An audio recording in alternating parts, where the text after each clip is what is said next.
Olá, o Direito Sem Fronteiras de hoje vai falar sobre como o direito internacional aparece nas cortes brasileiras. O Supremo Tribunal Federal e o Superior Tribunal de Justiça registram um crescente uso de argumentos de direito internacional nos julgamentos que fazem. Como leis estrangeiras podem fundamentar decisões nacionais? Quais os limites para isso?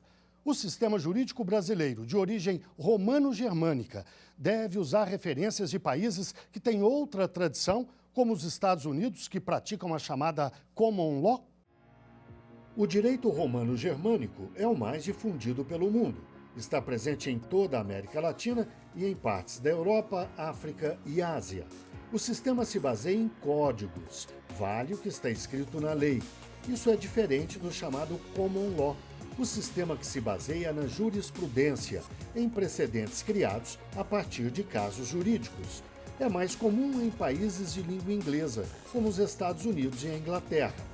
Embora tenha adotado o direito romano-germânico, o Brasil absorveu o conceito de common law, já que a Constituição brasileira herdou princípios da norte-americana. Os dois sistemas fundamentam o direito internacional, que cada vez mais se torna referência para as decisões de tribunais nacionais em todo o mundo, inclusive nos tribunais brasileiros. E para falar deste assunto, vamos conversar online com Aziz Saliba, professor da UFMG, a Universidade Federal de Minas Gerais, e presidente da International Law Association. E conversamos também com Lucas Carlos Lima, professor de Direito Internacional da UFMG também. Muito obrigado aos dois pela participação no programa. Eu começo com uma pergunta para o professor Aziz. Professor, como funciona a aplicação do direito internacional nos tribunais nacionais? Muito obrigado, Guilherme. Obrigado. É um prazer estar aqui com você, com o professor Lucas, para conversar sobre esse assunto. Bem, é importante lembrar que o direito internacional é formado por normas que o Brasil aceita expressamente, no caso de tratados, ou pelo menos tacitamente, no caso de costumes. É, portanto, um conjunto de normas ao qual nos obrigamos.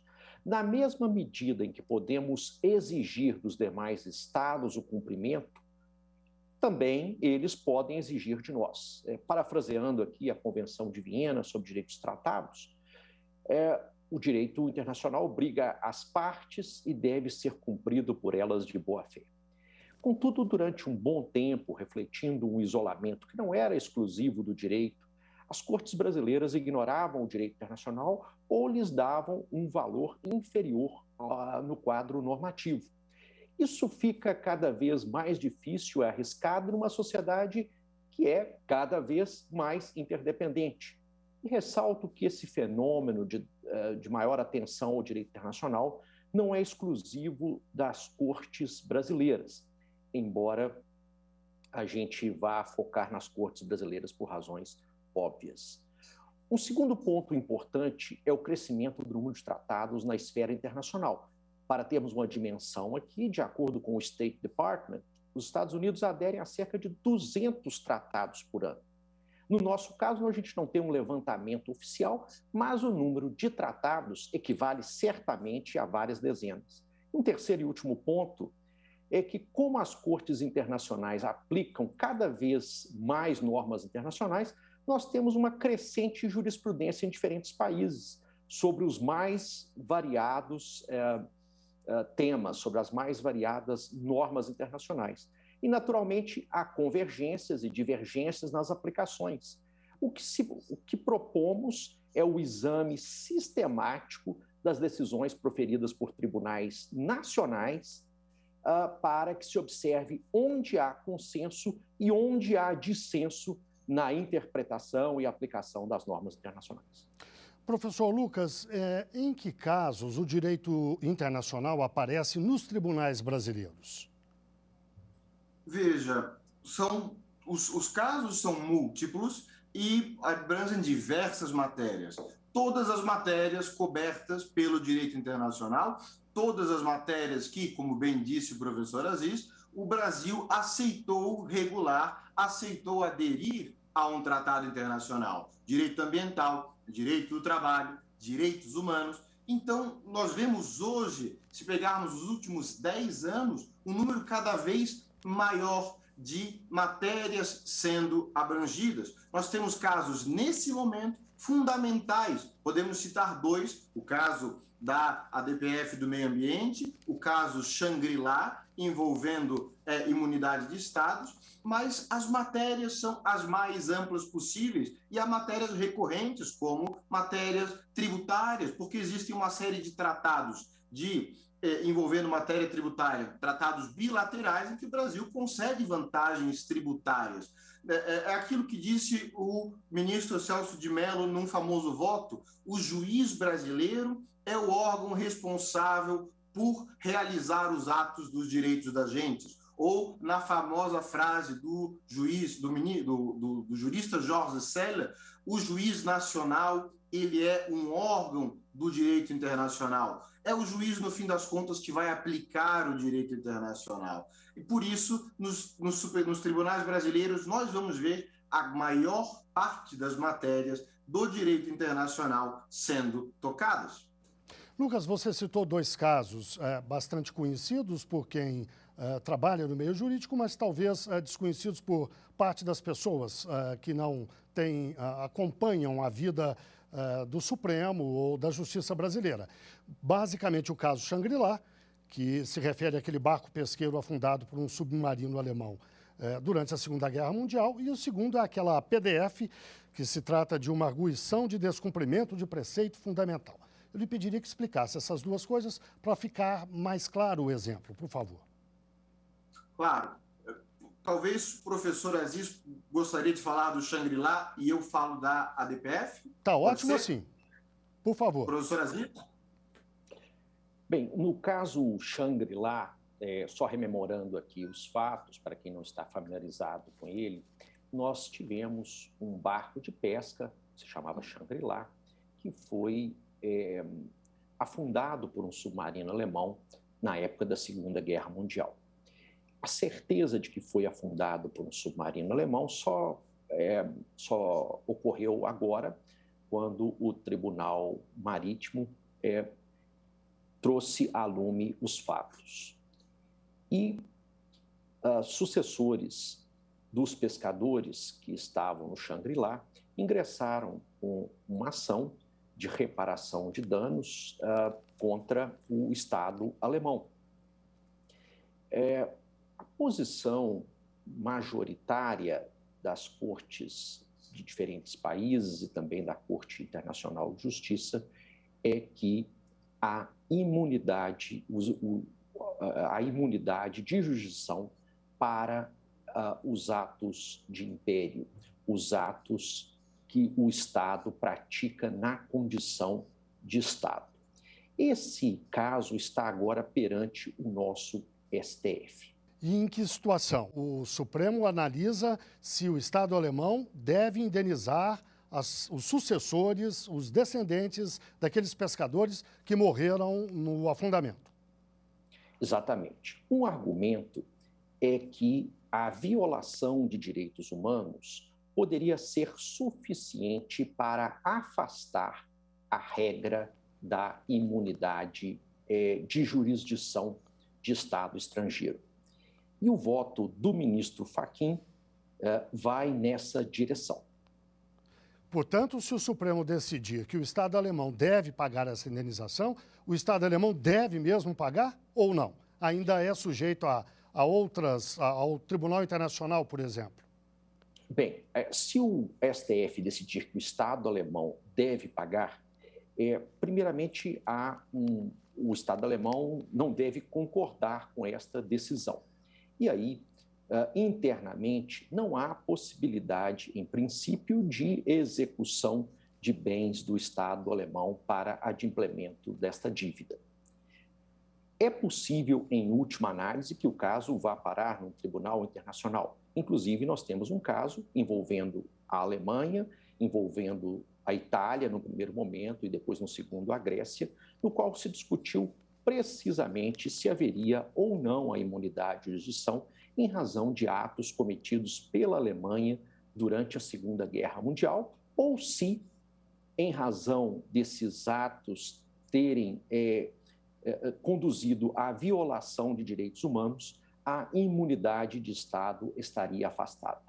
Lucas, a outra questão se refere à DPF, a arguição de descumprimento de preceito fundamental ligada ao meio ambiente. Nesse caso, é o Estado brasileiro que é o réu. É isso mesmo? Exatamente, Guilherme. Esse é um dos temas mais interessantes nos últimos tempos e vai na linha de uma série de casos internacionais no mesmo sentido. Há casos na Holanda, há casos perante a Corte Europeia de Direitos Humanos, há casos em Portugal nesse sentido, e o Brasil são os casos chamados de litigância climática. Nesse caso, se está verificando, é uma ação iniciada por uma série de partidos políticos para verificar as ações brasileiras relativas ao Fundo Clima nos anos de 2019 e 2020, mas também outras ações em relação às políticas ambientais brasileiras. E o que o ministro Barroso fez na ocasião foi fazer uma ampla consulta e os argumentos, para quem acompanhou os debates, foi possível verificar que muito do que estava ali eram argumentos de direito internacional. O caso que basicamente inspirou esse caso brasileiro, o caso Urgenda perante as cortes holandesas, é um caso em que basicamente se pergunta ao Estado brasileiro, em que o próprio Estado, os próprios órgãos nacionais perguntam ao Estado brasileiro, você não está cumprindo as suas obrigações internacionais relativas ao meio ambiente? Que obrigações essas? Em primeiro momento, as obrigações climáticas advindas do Acordo de Paris e daquela declaração que o Brasil dá, as declarações nacionalmente determinadas, que são as declarações que o Brasil dá a cada 5 anos sobre o que vai cumprir ou não. Depois, existe uma série de outras obrigações que nós vemos surgir durante as audiências e que era esperado que surgisse durante as audiências. São todos os outros tratados que o Brasil sempre foi um dos grandes artífices dessa arquitetura jurídica internacional relativa a tratados ambientais internacionais, sejam elas de hard law, tratados obrigatórios, ou declarações que vão lentamente, soft law, se consolidando enquanto obrigações costumeiras. A Declaração do Rio, em que nós temos todos os princípio da precaução, da prevenção, do poluidor pagador, princípio intergeracional, todos eles vêm alimentando o nosso direito ambiental e apareceram nessa ADPF, que agora está sob apreciação do Supremo. Esse é um dos casos emblemáticos em que, internacionalmente, o direito internacional já foi utilizado e nós vemos aqui espelhar-se no nosso Supremo um caso em que o direito internacional ambiental é utilizado para avançar interesses gerais da comunidade internacional e interesses do Brasil em ver o meio ambiente protegido. E, professor Aziz, esses dois casos que nós citamos estão num tribunal superior, mas o direito internacional pode chegar às comarcas do país inteiro, por exemplo? Pode sim. Conforme o professor Lucas disse, o juiz é um agente público e ele cuida da aplicação do direito internacional, não é? O juiz, nas comarcas, ele também interpreta tratados sobre diferentes temas e os tratados e costumes internacionais integram a nossa ordem jurídica e podem e devem ser observados pelos juízes nas diferentes comarcas. Professor Aziz, professor Lucas, nós vamos fazer agora um breve intervalo, mas eu gostaria de deixar uma pergunta no ar para a gente responder no próximo bloco. Misturar o direito internacional com decisões nacionais não geraria confusão? Não haveria perda de soberania do país? Eu gostaria que vocês respondessem na volta, daqui a pouquinho. O Direito Sem Fronteiras, portanto, faz esse breve intervalo e já a gente está aqui.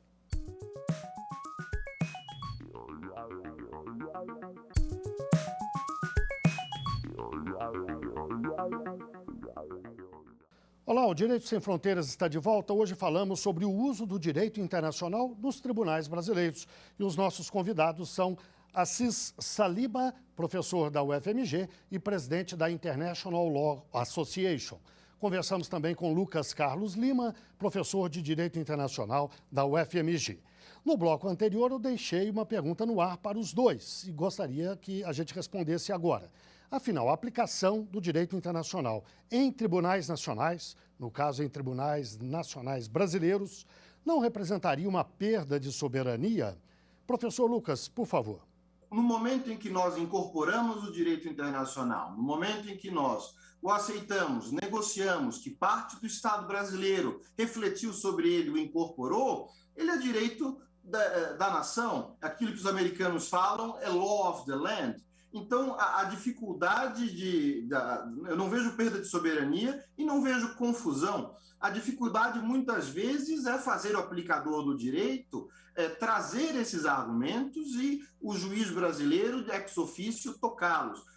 No projeto que eu e o professor Aziz conduzimos na UFMG, que é o Direito Internacional nas Cortes Domésticas, nós notamos que os juízes das cortes, a qual os juízes de tribunais de segunda instância, eles se sentem muito mais confortáveis de tocar no direito internacional depois que os tribunais superiores tocaram. E o número de escritórios de advocacia, de boutiques jurídicas que utilizam argumentos de direito internacional, só o fazem depois que as cortes superiores tocaram. O que me parece que existe, de um lado, um certo fechamento da cultura jurídica brasileira em geral, que à medida que as cortes superiores vão legitimando essa ação, essa aparente confusão vai se desfazendo e existe essa possibilidade de um maior uso do direito internacional. Como ocorre na Alemanha, como ocorre na Inglaterra, os juízes nacionais utilizam. O que não pode ocorrer é o juiz brasileiro perder a oportunidade de influenciar o direito internacional.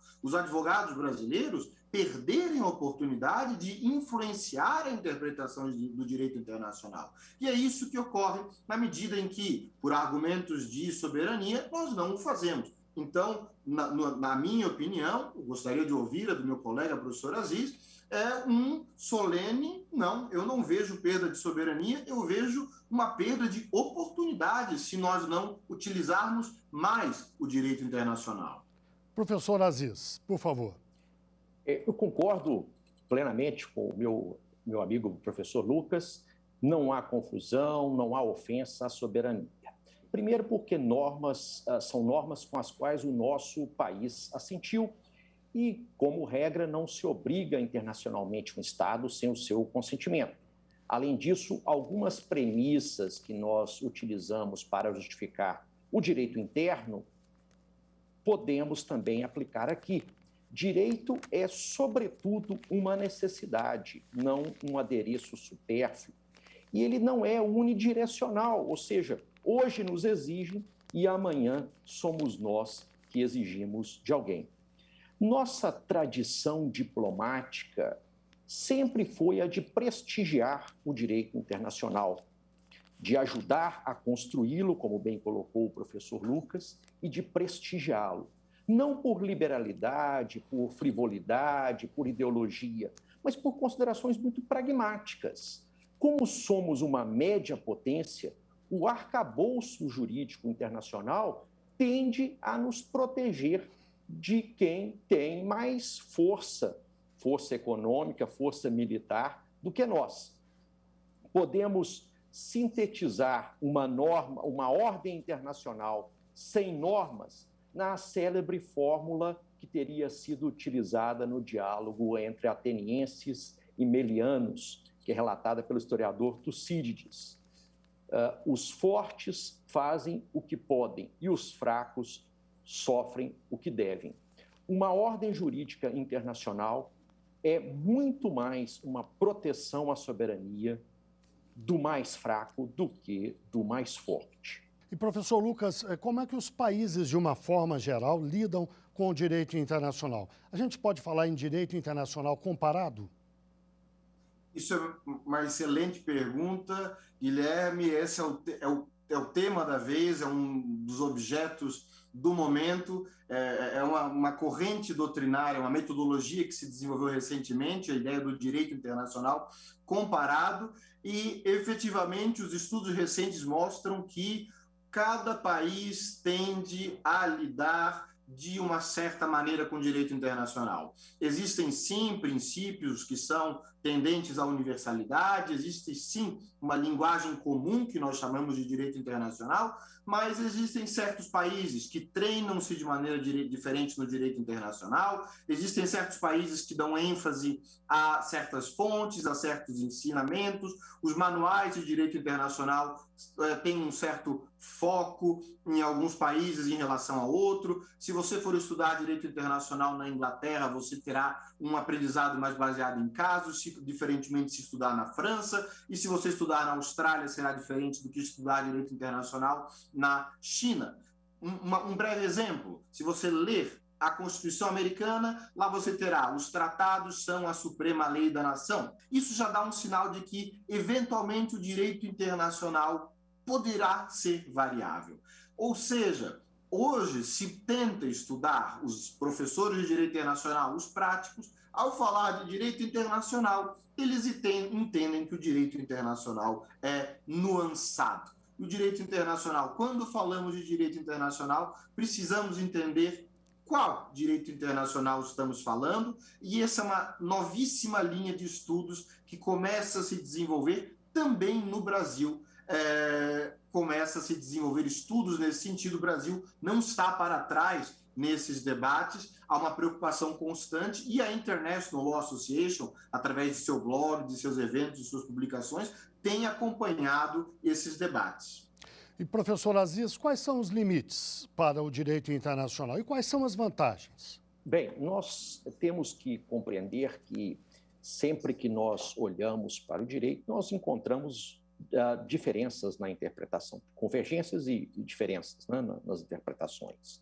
Como bem colocou o professor Lucas, nós temos famílias jurídicas mundo afora muito distintas, common law, romano-germânico, direito islâmico, dentre outras. Mas mais importante do que isso talvez seja a maneira como se aprende o direito internacional. Me atendo aqui aos exemplos que o professor Lucas deu, eu vou apenas colocar alguns dados. Mais de 40% dos professores nos Estados Unidos estudaram em 3 instituições apenas, vieram de 3 instituições.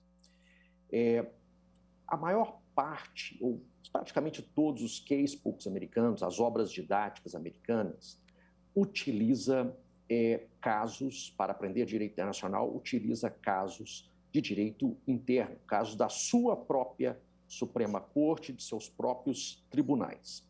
Quando nós olhamos, no entanto, para o Reino Unido, a composição do corpo docente é muito distinta, ela é muito mais diversificada em termos de alma mater, de instituição de formação. E os livros didáticos também usam casos do próprio direito interno, mas com muito maior frequência usam casos de cortes nacionais de outros países e usam também casos de cortes internacionais, como é o caso da Corte Internacional de Justiça. Isso faz com que os egressos dessas instituições enxerguem o direito internacional de modo diferente e que depois, como advogados, procuradores, juízes, apliquem de forma muito distinta o direito internacional. O método do direito internacional comparado, ele privilegia olhar para as decisões das cortes nacionais. Nós queremos saber como os diferentes juízes de diferentes lugares estão aplicando as mesmas normas convencionais que obrigam a nós e que obrigam outros estados. E aí, a partir disso, nós poderemos ver o que é consenso e também poderemos buscar superar eventuais divergências.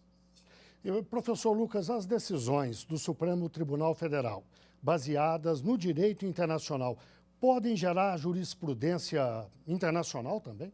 Certamente geram jurisprudência interna quando usam o direito internacional. Basta citar a nossa intocável jurisprudência relativa a tratados de investimento que tem prevalência sobre leis internas.